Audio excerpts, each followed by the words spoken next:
Hello everyone, I'm Rashmi Mangla. I'm working as an assistant professor with the BBA department of St. Andrews Institute of Technology and Management. The subject that I'll be taking up today is e-commerce. This is our 14th lecture of e-commerce. The topics that we'll be covering are web promotion, types of web promotion, plastic money, laws related to online transaction. We have already covered web traffic in our previous class, in our previous lecture, wherein we studied the number of visitors who are visiting the website. Now in web promotion we will be studying various tactics that we use in order to induce the visitors to visit our website. So that is web promotion. Let's see in detail. Web promotion is a collection of marketing tactics, actions and techniques that drive visitors to your website, that drive the traffic or visitors. Now whether you have a freelance business, blog or e-commerce business, whatever website we are having at our home business also, we have to do promotion of those websites. And web promotion is how online business get the word out about the website. So via the web promotion only we can make our website visited by the visitors. So web promotion, the more targeted traffic, visitors who fit your target market a website receives, that is, the more visitors are there on your website, the better the chance of generating lead, making sales, earning income and gaining clients. So the more traffic will be targeted to your website, which traffic, the traffic who are meant for your website, who are your target consumers. So more will be your chance of generating the leads or making sales. Let's see the ways of web promotion. Now there are endless ways to promote the website, but we have the two main methods which we'll be discussing here. The two main methods are, websites can be promoted in a variety way, but both in online and offline. So these are the two types of web promotion methods, of online methods and offline methods. Now, as I told you, anything that allows you to include your website URL can be considered promotion, including an email signature line or participating in online forums. Whichever method is allowing us to include our website URL there is a way of promotion.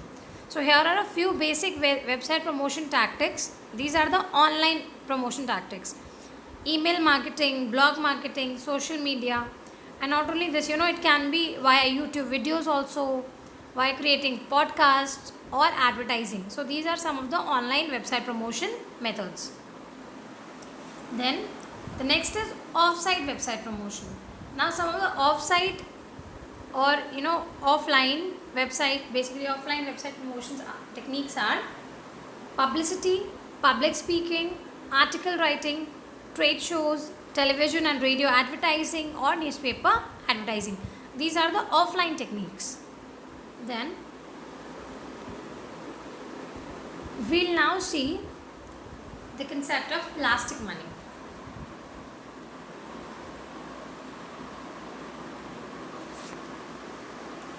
Now plastic money or polymer money made out of plastic is a new and easier way of paying for goods and services. See, plastic money is basically made out of plastic, and it is a way by which we can pay for goods and services. For example, our credit cards or debit cards, they are in the form of plastic cards, but actually we can make payments using those cards. So they are a form of plastic money. Plastic money is used to refer, as I told you, it is used to refer to the credit cards or the debit cards that we use to make purchases in our daily life.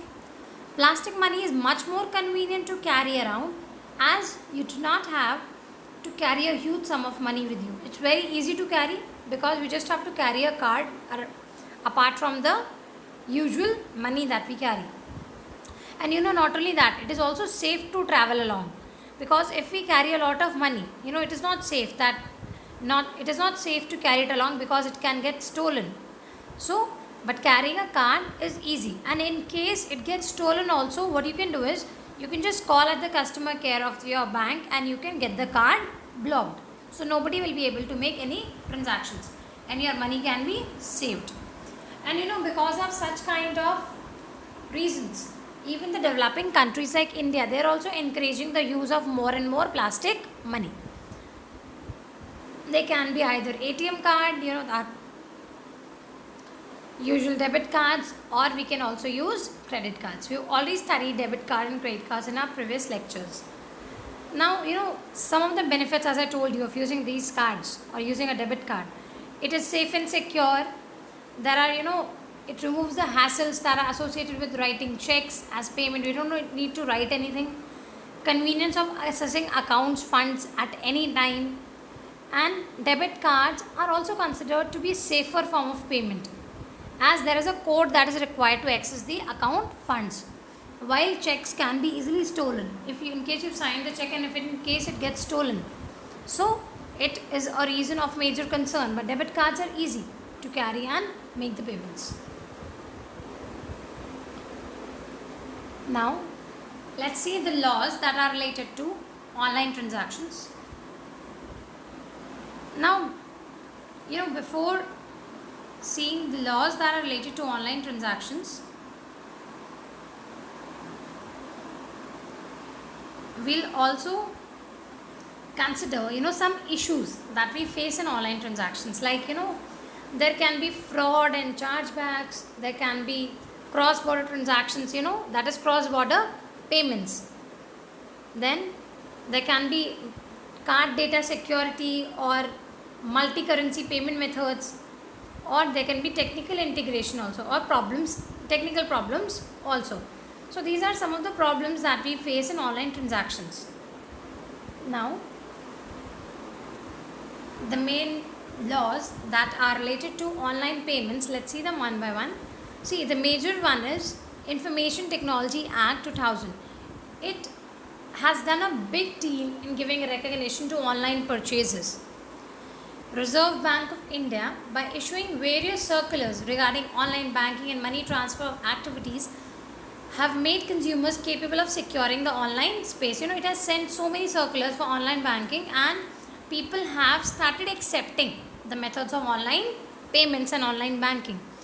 And it's true that as a whole, there are no specific laws that seek to protect consumers in the online space. There are no laws that are protecting them.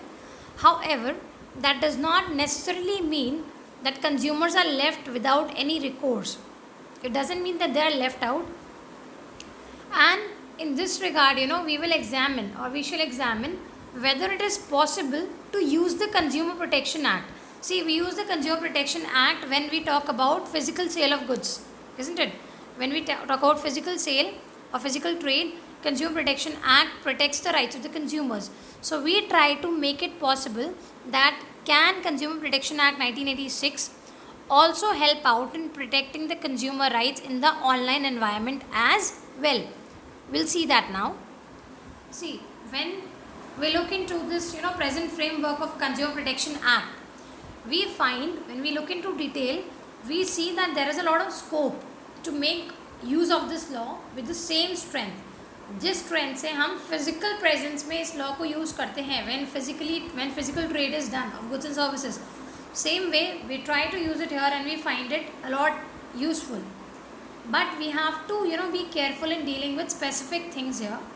What are these things? Let's see them one by one, where we need to be careful. First is validity of e-contracts.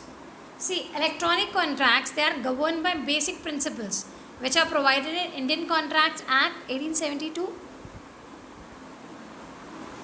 or Section 10A of the Information Technology Act 2000, that is IT Act, and they provides validity to e-contracts. Then, second thing that needs to be kept in mind is jurisdiction point. See, the other crucial issue is the consent and the way offers are accepted in an online environment. And Section 16 subclause 3 of the ICA, that is Indian Contract Act, provides that where a person proposes certain terms to the other, if one person has proposed some terms to the other and the other one accepts the same by clicking on it, and if the other party has accepted it, he is bound by all the terms so proposed by the proposer. So if somebody has accepted a proposal from someone, he is bound by all the terms and conditions which the proposer has given to the person. Alright. So this is a jurisdiction point. So giving consent is a major issue. Then next thing that we need to keep in mind is data protection. Now security of the information provided during online transaction, that is a major concern. And under section 43A of the Information Technology Rules 2011, intermediaries they have the obligation to publish the rules and regulations or privacy policy and user agreement for access or usage of the intermediary's computer resource by any such person or by any person. Then next thing is stamping of contracts. Again, it is another issue that we need to keep in mind. An instrument that is not appropriately stamped, it may not be admissible as evidence unless the necessary stamp duty along with penalty has been paid. So jab tak stamp duty is not paid, we cannot consider it as an evidence. However, as the payment of stamp duty has gone online, because we can make the payment online and e-stamp papers are available, so it has become possible that the stamp duty might be asked on e-contracts also, because stamp duty can be paid online, so e-contracts maybe stamp duty can be asked. Then the last thing that we need to keep in mind is advertising. Now advertising is an important and legitimate means for a seller to awaken interest in his products. Through advertising only, a seller can make his products, he can influence the consumers.